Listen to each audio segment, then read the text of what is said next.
Welcome to Aaron Mahnke's Cabinet of Curiosities, a production of iHeartRadio and Grim and Mild. Our world is full of the unexplainable. And if history is an open book, all of these amazing tales are right there on display, just waiting for us to explore. Welcome to the Cabinet of Curiosities.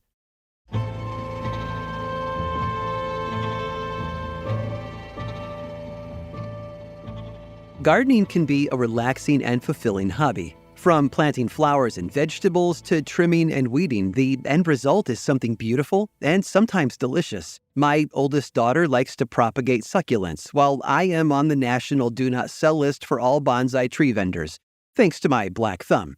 But to make our gardens even more inviting, sometimes we hang wind chimes or place a decorative fountain in the middle, something that's pleasing to the senses. Well, back in the 18th and 19th centuries, another kind of garden garnish became popular, one that required a bit more care and maintenance than a set of wind chimes. Dublin-born Charles Hamilton was a man of Irish nobility and aristocracy. He went to the finest schools, traveled Europe after graduation, until finally becoming a member of Parliament in 1727. He eventually moved to England, where he spent much of his time, despite serving constituents back in Ireland. But in 1737, Hamilton acquired a parcel of land at Painshill in Cobham, England, which he continued to grow to over 200 acres in size. His time touring Europe had left a lasting impression on him, and he hoped that one day he could recreate the sprawling natural gardens that he had seen during his travels. But he chose to abandon the standard gardening principles of the time, such as geometric patterns and rigid layouts. Hamilton instead embraced the landscape movement, which had begun in England a handful of years earlier. This trend was more natural in practice, and it led to a lush and vibrant ecosystem of plants and animals cohabitating on the property. But there was something missing, something unique. Hamilton was one of a relative few who had the money to populate his garden with a different kind of creature. In short, he wanted a live-in recluse, a living, breathing human being to dwell within the confines of his garden. His conditions were firm, but for the individual who could adhere to them fully, there was a hefty reward waiting for them at the end. All a person had to do was live alone on Hamilton's Painshill estate for 7 years. They had to remain silent and not speak to the servants bringing them their meals each day, not even a please or a thank you. They also had to wear a robe made of goat's hair and refrain from any kind of grooming, such as haircuts, clipping their nails, or trimming their beards, and they could not wear any shoes. But above all else, they could not wander beyond the Painshill property line. If they were able to live this way for a period of 7 years, they would earn a payout of anywhere from £500 to £700, roughly the equivalent of $95,000 to $130,000 today. These people were known as ornamental hermits, and they were meant to live a life of introspection, a virtue held in high regard by the British elite. A man named Remington was the first to answer Hamilton's request.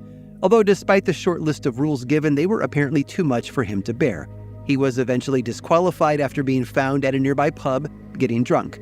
Some historians believe ornamental hermits represented the simple life, devoid of problems like day jobs, bills, and national politics faced by their rich benefactors. They might have been living reminders of what was truly important in life, the kinds of things property owners could not pursue for fear of losing their own fortunes.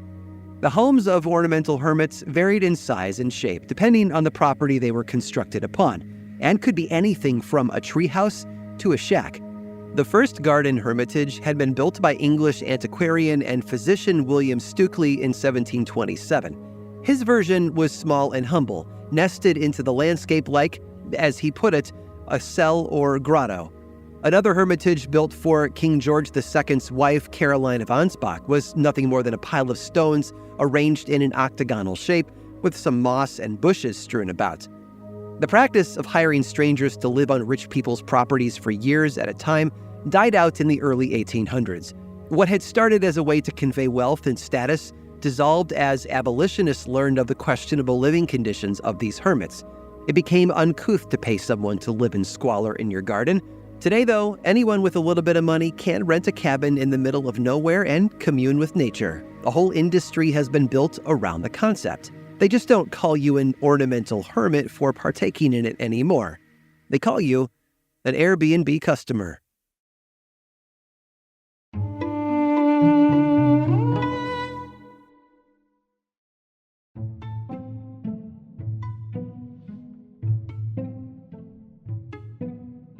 Life can seem overwhelming these days. The climate is changing, the world is constantly at war, and the politicians we elected to represent our best interests aren't doing much to earn their votes. It's enough to make someone want to pack up and move away from civilization, but it's so much less feasible today, given our dependence on electronics and, well, indoor plumbing. But in the late 1830s, one man found a way to live off the grid in one of the most beautiful places on Earth, a location that is both serene and a little bit dangerous. His name was Francis Abbott, and he had come to Niagara Falls, New York from his home country of England in June of 1829. Abbott was a worldly fellow, having been to a number of different countries, including Greece, Spain, and Asia. But he was also a bit of an eccentric. He didn't talk much. In fact, he carried with him a slate, which he would write upon to convey his thoughts rather than verbalize them with others. He also had little to his name. When he arrived in New York, he was wearing a long brown robe and was carrying books that he'd borrowed from the library, along with a flute and some blankets. He was gaunt in his appearance, looking in need of rest and perhaps a few decent meals. And he found those exact things in the home of a nearby family. They rented him a room, but he asked for several considerations beforehand. For one, no one else was to share the room with him. And second, only a portion of the food he consumed was to be made by his host family. He stayed for a week, during which time he purchased a violin. When his stay was over, he returned his books to the library, but he wasn't ready to leave Niagara just yet. You see, he had fallen in love with the place. He wanted to stay, but in a home of his own. So he asked the owner of nearby Moss Island if he could build a cabin for himself, but was quickly rejected. Instead, he inhabited a log cabin at the head of Goat Island with only his dog and his meager belongings. His time there was simple. He would wander the island at night, near an 8-foot-long piece of timber extending out over the falls. On some occasions, he would crawl out to the edge of the limb and just sit there, his feet dangling over the churning waters. Other times, he would hang from the timber like a leaf in the wind.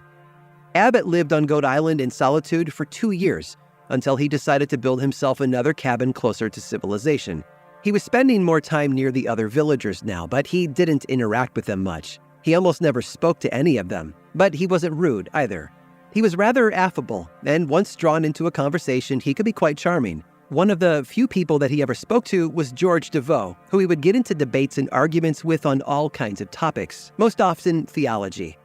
Abbott would also regale him with tales of his travels overseas, though, or play music he had composed himself.